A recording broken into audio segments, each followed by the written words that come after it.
नमस्कार। जय हिंद, जय भारत।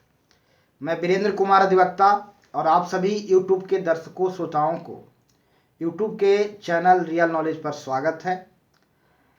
और आज मैं पुनः आप लोगों के समक्ष इस चैनल पर पूर्व की भांति एक प्रेरणादायक वीडियो, एक इंस्पिरेशनल वीडियो लेकर के हाजिर हूँ। तो चलिए अब मैं बातों की शुरुआत करता हूँ। बात शुरू करने से पहले मैं यह बता देना चाहता हूँ, दर्शकों से यह गुजारिश करना चाहूँगा कि आप पूरी वीडियो को अवश्य सुनिएगा। वीडियो को बीच में स्किप मत कीजिएगा, पिक्चर पर ध्यान मत दीजिएगा, क्योंकि पिक्चर इस वीडियो में अच्छा नहीं आ रहा है। नाम, यश, प्रसिद्धि, पैसा, शोहरत सिर्फ और सिर्फ यही जीवन नहीं है। बात को सुनिए। यदि बात अच्छा लगे तो चैनल को भी सब्सक्राइब कर दीजिए, जनहित में, लोकहित में और संकीर्ण भावना से ऊपर उठ करके। क्योंकि इस दुनिया में एक चीज ध्यान रखिएगा कि कोई भी व्यक्ति अकेला विकास नहीं कर सकता। अभी तक यह मन में भ्रम पाला गया है जिसको मिटाना जरूरी है, और उसके मिटाने में ही, उस भ्रम को खत्म करने में ही भलाई है। यह सत्य है, यह तथ्य है, यह वास्तविकता है कि इंडिविजुअल का हित और संपूर्ण जीव जागत का हित, संपूर्ण समाज का हित अलग अलग नहीं है। अक्सर लोग इस वाद विवाद में पड़ जाते हैं कि अपना भला करो, दुनिया को छोड़ो। फिर दूसरे शब्द आता है कि दुनिया के बारे में सोचो, दुनिया के लिए अपना जीवन को उत्सर्ग कर दो, दुनिया के भलाई के बारे में सोचो। ये दोनों बातें महज एक गलत भ्रम पैदा किया जा रहा है। सत्य है, वास्तविकता है, सच्चाई है कि अपना हित, इंडिविजुअल का हित, संपूर्ण जीव जगत का हित, ब्रह्मांड का हित, समाज का हित अलग अलग नहीं है, अलग अलग नहीं है। ये बिल्कुल गलत दृष्टिकोण है कि अपना हित अलग है और जीव जगत का हित अलग है। अलग अलग नहीं है, ये मान लीजिए। तो मैं यहाँ यह बात इसलिए कह रहा हूँ कि यह जनहित में वीडियो को शेयर कीजिए और सुनिए, बात को समझिए। सुनिए, सुनने से फायदा जरूर है। यहाँ दो ही बातें हैं। जब कोई भी कोई काम कर रहे होते हैं तो या तो उससे कोई नुकसान होता है या फायदा होता है। तीसरा कोई ऑप्शन है ही नहीं। तीसरा किसी प्रकार का यहाँ ऑप्शन नहीं होता। यदि नुकसान नहीं हो रहा तो निश्चित रूप से फायदा ही होगा। भले ही बात समझ में नहीं आए कि क्या फायदा हो रहा है, लेकिन इतना मान लीजिए मात्र कि नुकसान तो नहीं हो रहा। यदि किसी प्रकार का नुकसान नहीं हो रहा तो निश्चित रूप से फायदा ही होगा। तो इस चैनल पर मैं अक्सर वीडियो लेकर के आता हूं और आता रहूंगा, आने वाले दिन में भी लेकर के आऊंगा। और अगला एपिसोड में या बाद के कभी भी मैं एक वीडियो लेकर आऊंगा कि ह्यूमन माइंड कैसे, ह्यूमन ब्रेन कैसे काम करता है, मानव का मस्तिष्क कैसे काम करता है, इस पर मैं वीडियो बनाऊंगा। अभी आप लोगों के समक्ष एक संक्षिप्त में एक प्रेरणादायक प्रसंग लेकर हाजिर हूं। जब कभी भी हिम्मत हारे, जब कभी भी हौसला पस्त हो, तो उस महान शख्स की कहानी, उस महान शख्सियत की जीवनी एक बार याद कर लीजिएगा। और उस महान शख्सियत की जीवनी पर मैं पहले भी 2-3 वीडियो अपलोड कर चुका हूं यूट्यूब पर। और यूट्यूब पर उस महान शख्सियत के बारे में अनेकों वीडियो अपलोडेड हैं। और भारत के इतिहास में वह महापुरुष, युग पुरुष को हम कभी भुला नहीं सकते और वह हमेशा हमेशा के लिए हम सब के लिए प्रेरणा स्रोत बने रहेंगे। जी हाँ, मैं बात कर रहा हूं दशरथ मांझी के बारे में। जी हाँ, दशरथ मांझी, इनके बारे में बहुत वीडियो अपलोडेड हो चुका है यूट्यूब पर, इसलिए विस्तार से नहीं कहूँगा, मैं संक्षिप्त में ही बात रखूँगा दशरथ मांझी के बारे में, जो गया जिले के गहलोर, बिहार के गया जिले के गहलोर के रहने वाले थे। जब कभी भी हौसला पस्त हो, जब कभी भी हिम्मत हारे, उस दशरथ मांझी के जीवनी को याद कर लीजिएगा।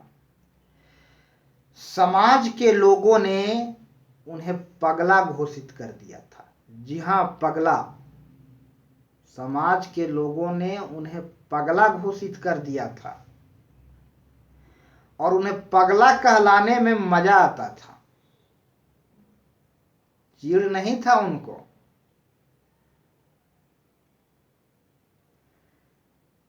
पूरे 22 साल तक अनवरत उन्होंने संघर्ष करता रहा और एक विशाल पहाड़ से मुकाबला करता रहा। यह कोई लोकोक्ति और मुहावरा नहीं है। उन्होंने पूरे 22 साल तक एक विशाल पहाड़ से लड़ता रहा। कहा जाता है आम बोलचाल की भाषा में कि ये तो पहाड़ है, इससे तुम क्या टकरा रहे हो। और साथ ही यह भी कहा जाता है कि क्या काम कर रहे हो, कोई पहाड़ तोड़ रहे हो। मतलब छोटा छोटा कोई काम करता है तो लोग कहता है कि क्या काम कर रहे हो, कोई पहाड़ तोड़ने का काम कर रहा है।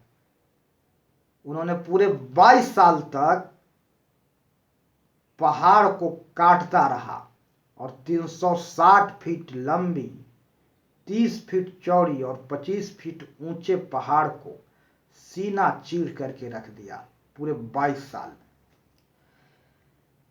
लोगों ने उन्हें पगला घोषित कर चुका था। मैं पहले भी कह चुका हूं कि जब वे पहाड़ काट रहे थे, आसपास के लोग, गांव के लोग, इलाका के लोग बोलते थे कि ये मुसहरवा पगला गया है। मांझी यानी मुसहर जाति से, ये दशरथवा पागल है। भला बताओ, ये पहाड़ काटने से उसको क्या मिलेगा? मजदूरी मिल रहा है, पैसा मिल रहा है, मरेगा तो वो स्टैचू बन जाएगा, क्या मिलेगा? उन्होंने कहा कि मुझे कुछ चाहिए ही नहीं, बस मेरा एक ही जिद है, नाम, जस, प्रसिद्धि, पैसा, शोहरत कुछ नहीं चाहिए। मुझे इस पहाड़ को काटना मात्र है। मुझे इस पहाड़ को किसी सूरत में काटना है और मैं यह काम कर पाऊंगा कि नहीं यह भी निश्चित नहीं है, क्योंकि मेरे बस में कुछ भी नहीं है, सब ऊपर वाला के बस में। हाँ, लेकिन मैं जब तक जिंदा रहूंगा, जब तक सांसें चलती रहेगी, तब तक मैं इस पहाड़ को काटता रहूंगा। और ईश्वर की कृपा हुई कि उस पहाड़ के काटने तक वो जिंदा भी बचे और उन्होंने उस पहाड़ को काट करके ही दम लिया। तो वे बिना किसी चीज के परवाह के, लोग आलोचना कर रहे हैं, नाम, जस, प्रसिद्धि, पैसा, शोहरत कुछ नहीं, मात्र एक ही जिद था कि कुछ चाहिए या नहीं मिले कोई बात नहीं, मैं बर्बाद तो बर्बाद ही सही, भोजन तो ऊपर वाला दे ही रहा है और देगा ही, कभी भूखा नहीं मारेगा, लेकिन इस पहाड़ को मैं काटूंगा ही और तब तक काटता रहूंगा जब तक जीव बचा रहेगा। न जाने कितनी विपत्तियां आई, कितनी परिस्थितियां, विपरीत परिस्थितियों का उन्होंने सामना किया। उस पहाड़ को काटने के लिए उन्हें कहीं से कुछ पारितोषिक, पारिश्रमिक नहीं मिलता था। कौन पारिश्रमिक देगा? आप दूसरे के लिए कुछ काम करते हैं तो कोई अपने आप के मेहनताना में भी कटौती करना चाहता है। और वो तो फालतू पहाड़ काट रहा था, तो किसको इतना जरूरत लगी थी कि उनको कुछ पैसा दे देता कि लो भाई काट रहे हो तो लो। अपना काम जब किसी दूसरे के लिए कुछ करते हो तो कुछ देने में लोग आनाकानी करता है, उसमें भी कटौती करता है। और तो एगो पहाड़ काटने का काम कर रहा था जिससे तत्कालिक तत्क्षण व्यक्तिगत रूप से किसी का फायदा नहीं होने जा रहा था, तो उसको काटने के लिए कोई मजदूरी और पारिश्रमिक नहीं मिलता था, सरकार से पैसा भी नहीं मिलता था उनको। लेकिन फिर भी क्या कहोगे, अब आप भी सुनोगे तो ऐसा ही सोचोगे कि पागल रहा होगा। ऐसे महापुरुष लोग दुनिया के नजरों में पागल ही होते हैं, और वो लगातार, जैसा कि मैंने कहा कि 360 फीट लंबी, 30 फीट चौड़ी और 25 फीट ऊंची पहाड़ को काट करके उन्होंने रास्ता बनाया। पहाड़ काटना एक मुहावरा है, पहाड़ तोड़ना एक मुहावरा है, और मुहावरा का उन्होंने सार्थक किया। कठोर काम, कठिन काम पहाड़ काटना, पहाड़ तोड़ना, इससे ज्यादा कठिन काम कोई दूसरा हो ही नहीं सकता। उनका जन्म होता है 1934 ईस्वी के आसपास। भारत आजाद हुई 1947 ईस्वी में। आजादी के समय उनका उम्र रहा होगा लगभग 13 साल।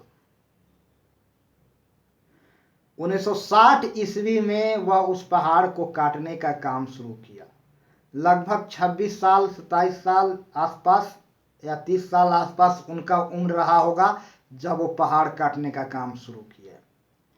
काटने में लगा 22 साल, यानी कि 82 में वह 1960 से लेकर 82 तक वो काम करते रहे, यानी कि 1982 में उस पहाड़ को काट डाले, रास्ता बना डाले, यानी पहाड़ काटने का काम संपन्न हुआ होगा लगभग 50 साल की उम्र के आसपास। उनकी 50 साल उम्र रही होगी।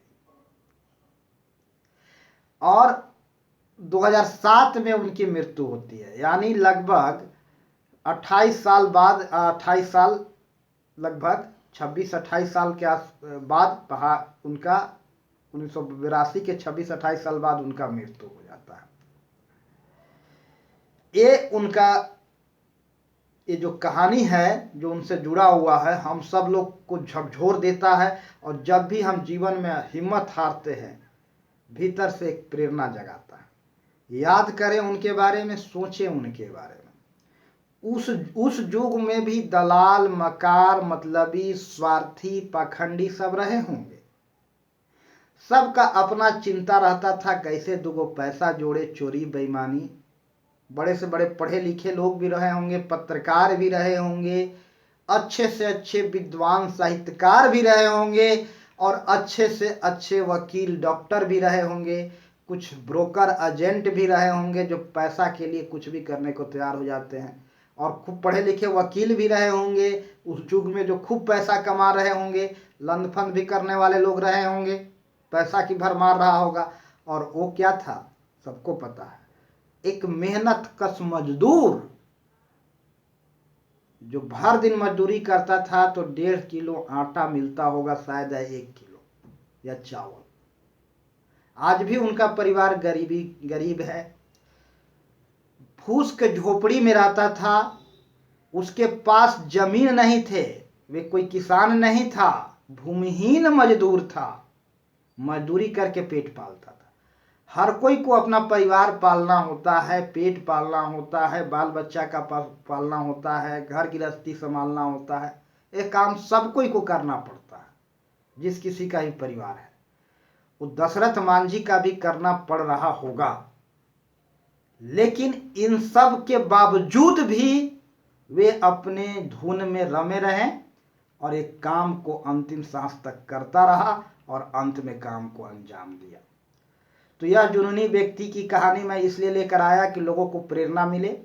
और अब मैं अपनी वाणी को यहीं विराम दूंगा क्योंकि समय खत्म होने वाला है, मात्र 10 सेकेंड 20 सेकेंड समय बचा हुआ है। तो अंत में सभी को नमस्कार, जय हिंद, जय भारत, जय श्री राम।